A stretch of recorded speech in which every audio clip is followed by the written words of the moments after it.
கண்ணியத்திற்குரிய எல்லாம் அல்ல அல்லாஹுவின் நல்லடியார்களே, அல்லாஹுடைய தூதர் நபிகள் நாயகம் ஸல்லல்லாஹு அலைஹி வஸல்லம் அவர்களின் மீதும் அவர்களுடைய சொல் செயல் அங்கீகாரம் ஏற்று தங்களுடைய வாழ்க்கையை அப்படியே அமைத்து கொண்ட சத்திய சஹாபாக்கள் மீதும் சஹாபி தோழியர்கள் மீதும் அல்லாஹு ரப்புல் ஆலமீன் நம் மீது கடமையாக்கி இருக்கின்ற ஜும்மாவை நிறைவேற்றுவதற்காக இங்கே குழுமி இருக்கும் நம் அனைவரின் மீதும் அல்லாஹுடைய சாந்தியும் சமாதானமும் என்றென்றும் நின்று நிலவட்டுமா. கண்ணியத்திற்குரிய சகோதரர்களே, அல்லாஹுடைய பேரருளால் அவனுடைய மார்க்கத்தை அதன் தூய வடிவத்தில் அறிந்து இயன்ற வரைக்கும் பின்பற்றுகிற நல்ல மக்களாக அல்லாஹு ரப்புல் ஆலமீன் உங்களையும் நம்மையும் ஆக்கி அருளியிருக்கிறான். அல்லாஹுவையும் அவனுடைய தூதரையும் நம்பிக்கை கொண்டிருக்கக்கூடிய நாம் தூதரின் வழியில் நம்முடைய வாழ்வியலை அமைத்து இம்மையிலும் மறுமையிலும் வெற்றி பெறக்கூடிய மக்களாக ஆக வேண்டும்.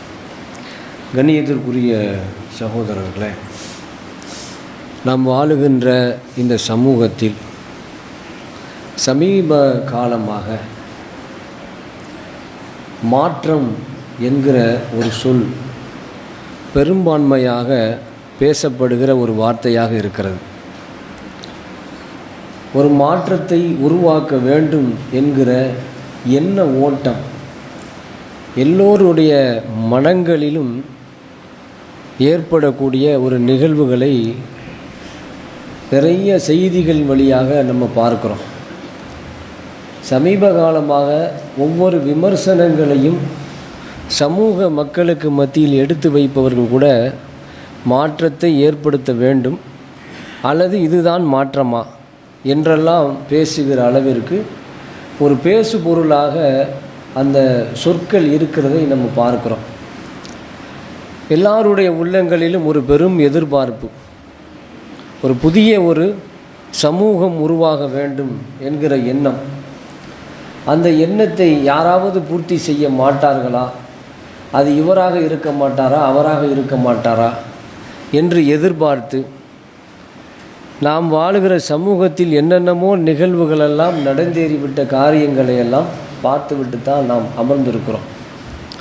இதில் பெரிய ஆச்சரியம் என்னென்னா, மாற்றத்தை உருவாக்குவதற்கான ஆற்றலையும் அறிவையும் அதற்கான வேதத்தையும் அதற்கான தலைவரையும் அடைந்துவிட்ட ஒரு சமுதாயம் கூட அதை நோக்கி பயணிக்கிற போது தான் பெரிய ஆச்சரியமாக இருக்குது. மாற்றத்தை ஏற்படுத்துவதற்கான ஆற்றல் முஸ்லிம்களிடத்தில் இருக்கிறது, அதற்கான வேதம் திருமுறை குர்ஆன் நம்மிடத்தில் இருக்கிறது, அதற்கான தூதர் நபிகள் பெருமானார் ஸல்லல்லாஹு அலைஹி வஸல்லம் அவர்கள் நம்முடைய தலைவராக இருக்கிறார்கள். அவரை நம்பிக்கை கொண்ட முஸ்லிம்களாக நாம் இருக்கிறோம். அப்படி இருக்கிற முஸ்லிம்கள் கூட ஏதோ ஒரு மாற்றம் இந்த உலகத்தில் ஏற்பட வேண்டும் என்று ஆசைப்படுவதை பார்க்கிற பொழுது, அதனால் அவர்களெல்லாம் சமூக ஊடகங்களில் தங்களை முன்னிலைப்படுத்தி கொண்டு யாரையோ எதையோ ஆதரித்து தங்களுடைய வாழ்வியலையெல்லாம் வழிகெடுத்து கொள்ளுகிற காட்சிகளை பார்க்கிற பொழுது தான் மிகவும் ஆச்சரியம் மிகுந்த ஒரு நிகழ்வாக இருக்கிறது. நம்ம சமுதாயம் கூட இப்படியா அப்படிங்கிற அளவுக்கு. பொதுவாக எப்போவுமே உலகத்தில் ஒரு புரட்சி ஏற்படுகிற பொழுது அல்லது புதிதாக ஒன்று தோன்றுகிற பொழுது எல்லாருக்கும் அதில் ஒரு மோகம் உருவாகத்தான் செய்யும், அதன் மீது ஒரு ஆசை உருவாகத்தான் செய்யும். அதனால தான் உலகத்தில் வியாபாரம் நிமித்தமாக நடக்கிற எல்லா நிகழ்வுகளையும் மனிதர்களுக்கு மத்தியில் அப்டேட் பண்ணிக்கிட்டே இருப்பாங்க. ஒரு காலத்தில் கடை வச்சுருப்பாங்க, அந்த கடையை பூட்டும்போது பார்த்திங்கன்னா 6 பலகா இருக்கும், அப்படியே வச்சு அடைச்சி ஒரு பெரிய தாப்பாவை தூக்கி மாட்டிட்டு போவாங்க. இது ஒரு காலத்தில் உள்ளது. இந்த நவீன காலத்தில் என்ன ஆயிடுச்சுன்னு கேட்டால், அப்படி ரிமோட்டு சுவிட்ச் அமர்த்தினவுடனே டர்ன்னு இறங்குது, சர்ன்னு ஏறிடுது. இது எல்லாமே மனிதனுக்கு காலத்துக்கு ஏற்ப புதுமையாக ஒன்று தென்படும் போது அதில் மனிதனுக்கு பெரிய ஒரு ஆசையும் ஆச்சரியமும் ஏற்படும். அதன் மூலம் நம்முடைய வாழ்வியல் மேம்பட்டு விடுமா என்கிற அந்த எதிர்பார்ப்பு, இது வியாபாரத்திற்கு உலக விஷயங்களுக்கு சரி, சமூக அமைப்புக்கு ஒரு மிகப்பெரிய மாற்றத்தை உருவாக்கி தந்தவர் தான் நபிகள் நாயகம் ஸல்லல்லாஹு அலைஹி வஸல்லம் அவர்கள். நம்ம எப்போவுமே உலகத்தில் புதிதாக ஒருவர் தோன்றி நான் புரட்சி செய்ய போகிறேன் என்று நமக்கு முன்னாடி அவர் தன்னை அடையாளப்படுத்தி கொண்டார் என்று சொன்னால், அல்லாஹ்வையும் ரசூலையும் நம்புகிற ஒரு முஸ்லீம் முதலில் பார்க்க வேண்டியது அல்லாஹ்வுடைய தூதருடைய வரலாற்றை தான். நபிகள் நாயகம் ஸல்லல்லாஹு அலைஹி வஸல்லம் அவர்கள் எப்படிப்பட்ட மக்களுக்கு மத்தியில் தன்னை தூதராக அறிமுகப்படுத்தி கொண்டார்கள். இந்த வரலாறு எப்போவுமே நமக்கு அடிப்படையானது. உலகம் அழிகிற நாள் வரைக்கும் யாரெல்லாம் நான் தான் உங்களுக்கு வழிகாட்டி, நான் தான் புரட்சி செய்ய போகிறேன், உங்களை மேம்படுத்த போகிறேன், உங்களுக்கு வழிகாட்ட போகிறேன் என்று யாரெல்லாம் உலக அழிவு நாள் வரைக்கும் வந்தாலும் கூட மார்க்கம் நமக்கு சொல்லி இருக்கிறது, தஜ்ஜால் என்கிற ஒரு குழப்பவாதி வருவான் அப்படின்னு. தஜ்ஜாலை விட இன்றைக்கு இருக்கிற அதிகார வர்க்கத்தினர், அரசியல்வாதிகள் யாரும் அற்புதத்தை நிகழ்த்த முடியாது. தஜ்ஜால் எத்தனை பெரிய அற்புதத்தை நிகழ்த்துவான்? ஒரு மனிதனை தனக்கு முன்பாக அழைத்து கொலை செய்வான், மீண்டும் உயிர்ப்பிப்பான். ஒரு இளைஞனை அழைப்பான், கொலை செய்வான், மீண்டும் உயிர்ப்பிப்பான். இந்த காரியத்தை இன்றைக்கு புரட்சி செய்கிறோம், அதிசயத்தின் வகையில் உங்களை நடத்த போகிறோம் என்று சொல்லுகிற யாராவது செய்து காட்ட முடியுமா? அப்படிப்பட்ட ஒருவனும் உங்களை நோக்கி வருவான் ரசூலுல்லாஹ் சொல்றாங்க. அப்ப யார் நமக்கு புரட்சி செய்கிறேன் என்று வந்தாலும் சரி, அவர்களால் நமக்கு வழிகாட்டவே முடியாது. மாற்றத்தை நம்முடைய வாழ்வில் அவர்களால் ஏற்படுத்தவே முடியாது. ஏன் என்று சொன்னால், ஒரு முஸ்லீம் எவ்வாறு வாழ வேண்டும் என்கிற மாற்றத்தை அல்லாஹ்வுடைய ரசூல் அவர்கள் ஏற்படுத்தி விட்டார்கள். இன்றைக்கு இவர்கள் செய்து காட்டுகிற எந்த மாற்றமும் அல்ல, வெறும் ஏமாற்றம். மாற்றம் அப்படின்னு சொன்னா பெரும்பாலும் சமூகத்தில் என்ன நினைச்சு வச்சிருக்கிறாங்க? இந்த இருக்கையில் அமர்ந்திருப்பவரை எடுத்துவிட்டு வேறு ஒருவரை அந்த இடத்தில் அமர வைத்தால் அதுதான் மாற்றம் அப்படின்னு நினைக்கிறாங்க. அப்படிலாம் கிடையாது. நபிகள் நாயகம் ஸல்லல்லாஹு அலைஹி வஸல்லம் அவர்கள் ஐயாமுல் ஜாஹிலியா, அறியாமை கால மக்கள் என்று போற்றப்படுகிற சமூகத்திற்கு மத்தியில் அன ரசூலுல்லாஹ், நான் அல்லாஹ்வுடைய தூதர் அப்படின்னு சொன்னாங்க. நான் அல்லாஹ்வுடைய தூதன் அப்படின்னு சொன்னாங்க. அல்லாஹ்வுடைய ரசூல் அவர்களை பற்றி ஹெர்குலிஸ் மன்னன் அபு சுஃபியான் இடத்திலே கேட்கிற பொழுது ஒரு நீண்ட பாடம் அது. இறுதியாக ஹெர்குலிஸ் மன்னன் கேட்ட கேள்வி, உங்களுடைய தூதர் முகம்மது என்னதான் சொல்லுகிறார் அப்படின்னாங்க. அவர் தொலை சொல்லுகிறார், உண்மையை பேச சொல்லுகிறார், கற்பொழுக்கம் பேண சொல்லுகிறார், உறவை பேணி நடக்க சொல்லுகிறார், உங்களுடைய முன்னோர்கள் செய்து வந்த எல்லா காரியத்தையும் விட்டுவிடுங்கள் என்கிறார். இதுதான் மாற்றம். அல்லாஹ்வுடைய ரசூல் அவர்கள் செய்த மாற்றம். அவர்கள் சொன்ன செய்தி இஸ்லாத்தினுடைய எதிரியாக வாழ்ந்து கொண்டிருந்து பிறகு இஸ்லாத்தை ஏற்றுக்கொண்ட அபு சுஃபியான் அவர்களுக்கு அவ்வளவு தெளிவாக புரிந்தது. உண்மையை பேச சொல்லுகிறார், தொழ சொல்லுகிறார், உறவை பேண சொல்லுகிறார், கற்பொழுக்கம் பேண சொல்லுகிறார், உங்களுடைய முன்னோர்கள் செய்து வந்த எல்லா காரியங்களையும் விட்டுவிட சொல்லுகிறார்.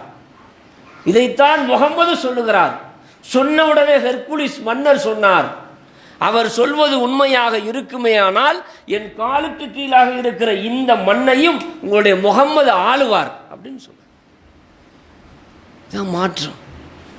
மாற்றத்தை உருவாக்க துடிக்கிற ஒரு தலைவனுக்கான அடிப்படை தத்துவம் இருக்கிறது. மாற்றத்தை உருவாக்க துடிக்கிற தலைவனுக்கான ஒரு அடிப்படை தத்துவம் அல்லாஹ்வுடைய ரசூலிடத்தில் இருக்கிறது. ரசூல் ஸல்லல்லாஹு அலைஹி வஸல்லம் அவர்கள் ஹிரா குகையில் முதலாக ஜிப்ரீல் அலைஹிஸ்ஸலாத்து வஸ்ஸலாம் அவர்களை பார்த்துவிட்டு வீட்டிற்கு வேகமாக ஓடி வந்தார்கள். ஷமீவு போர்த்துங்கள் அப்படின்னாங்க. குளிர் காய்ச்ச வந்துருச்சு. ஜிப்ரீல் அலைஹிஸ்ஸலாத்து வஸ்ஸலாம் அவர்களை பார்த்தவுடனே காய்ச்ச வந்துருச்சு. போர்வை எடுத்து கதீஜா அம்மையார் அப்படியே போத்துறாங்க, பயந்து நடுங்குறாங்க. அப்ப அவங்க மனைவி சொல்றாங்க,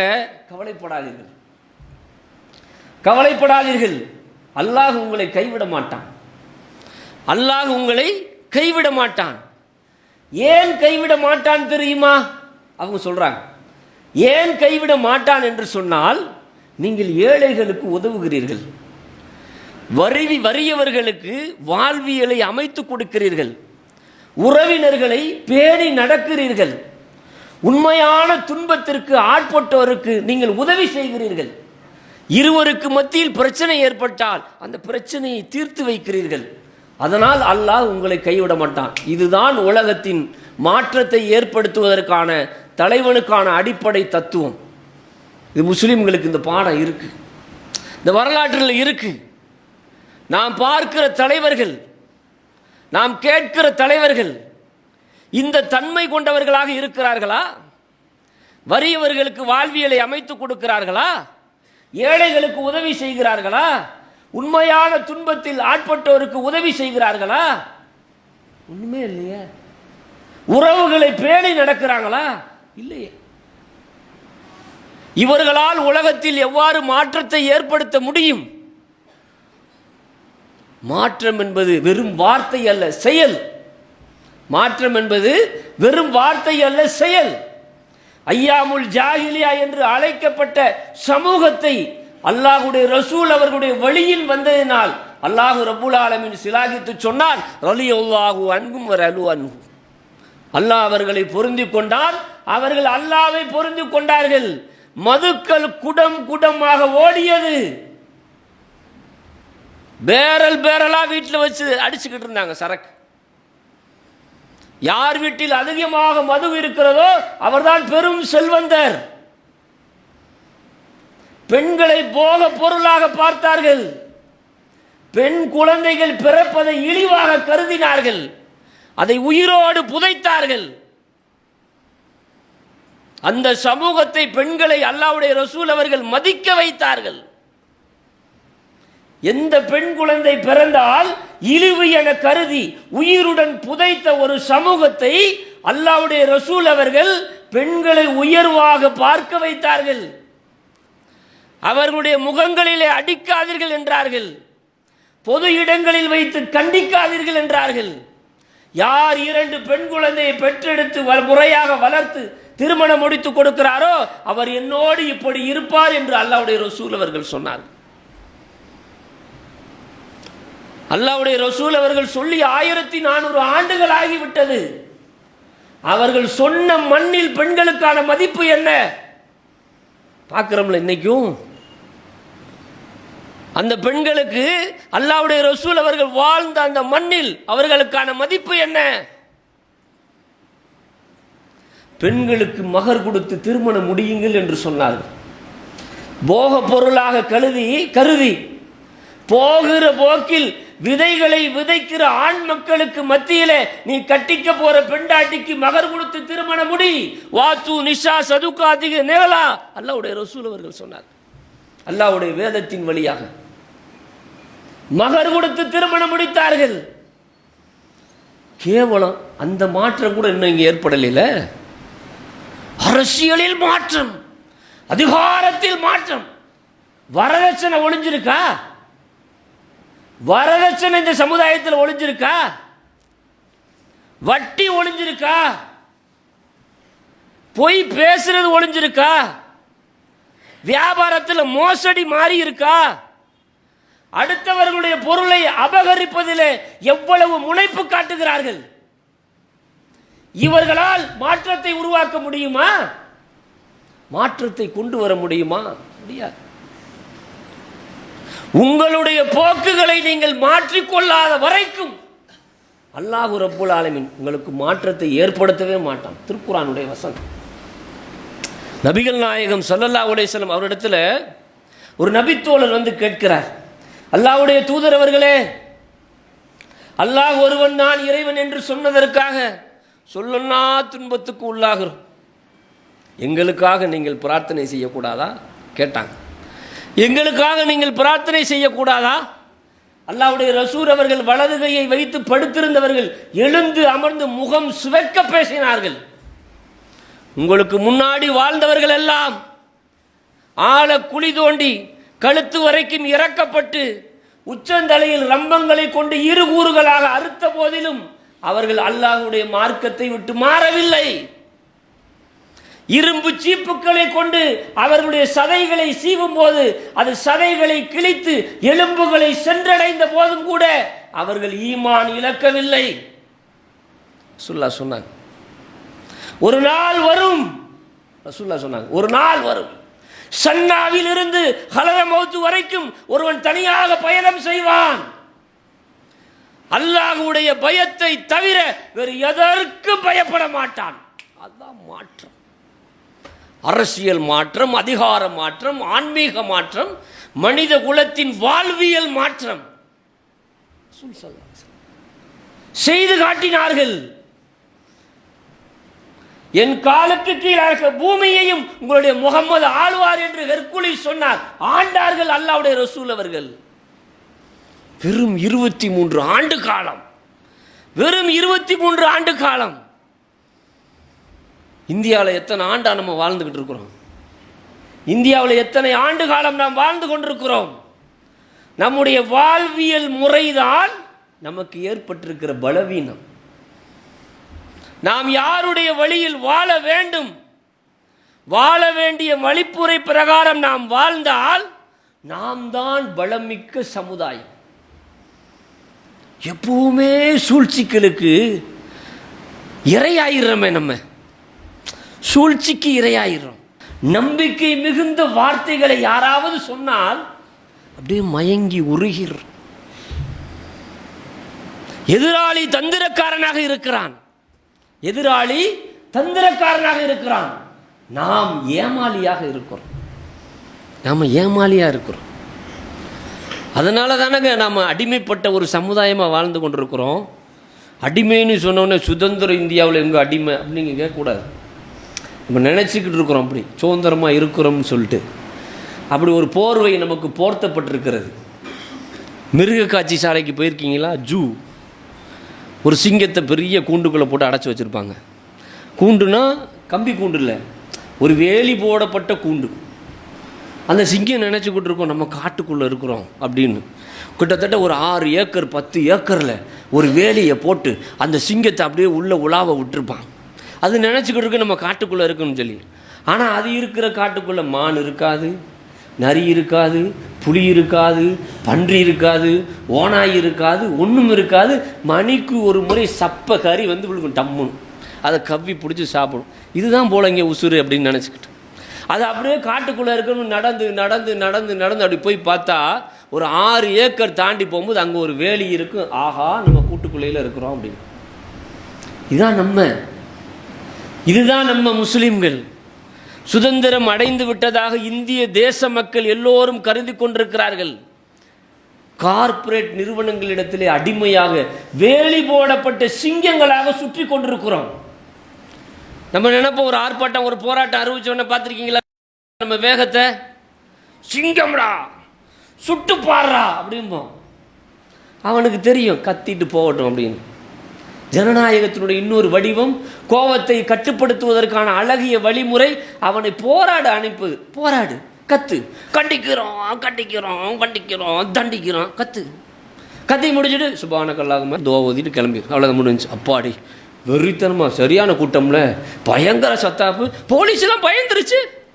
என்னத்த பயந்துச்சுன்னா அங்கேயும் அடிச்சு கொண்டுகிட்டு இருக்கு. போலீஸ் பயந்துருச்சு, அரசாங்கம் நடுங்கிருச்சு. அம்மாடி எம்மா கூட்டம், என்ன கூட்டம். அங்கே அடிச்சு கொண்டு ரயிலில் ஒரு பாய் வர முடியல, ரயிலில் தொப்பி போட்டு ஒரு பாய் வர முடியல, மாடு வாங்கிட்டு ஒரு பாய் வண்டியில் போக முடியல.